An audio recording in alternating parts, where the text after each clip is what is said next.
Melon Selangor atau Melocell ini adalah produk pertanian tempatan yang dibangunkan di bawah inisiatif Kerajaan Negeri Selangor. Bagi Jawatankuasa Surau atau FIK, amat berbesar hati projek yang dikenali kebun komuniti ini dibuat di sebelahan Surau atau FIK.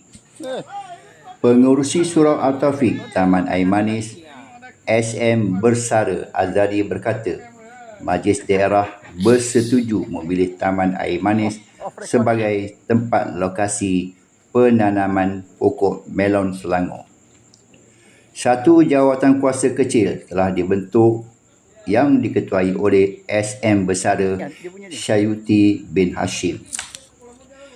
Projek bernilai RM35,000 ini siap dibina pada penghujung bulan Disember 2025 dan diserahkan sepenuhnya kepada Jawatankuasa Surau untuk mengurus dan menjaga pokok melon Selangor.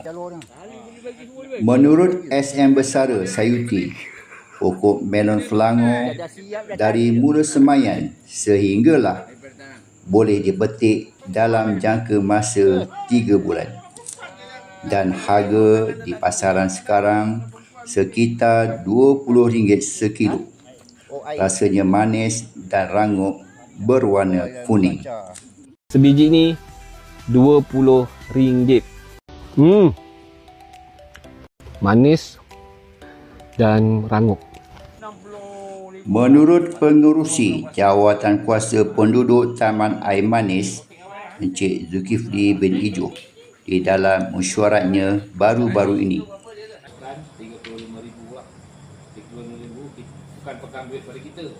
Maksudnya kita dah siap. Maksudnya dah siap dengan bangunan, dah siap dengan benih tu semua. Jawatankuasa ni tinggal menguruskan saja.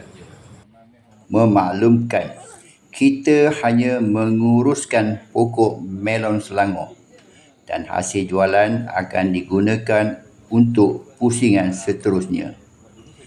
Beliau mengucapkan penghargaan terima kasih kepada Majlis Daerah kerana memilih Taman Air Manis lokasi kebun komuniti. Pada 7 Januari 2026, Pegawai Penyelaras Dun Sabah Yang Berhormat Cikgu Samad bin Hashim dan timnya berkesempatan meninjau tapak semaian melon Selangor.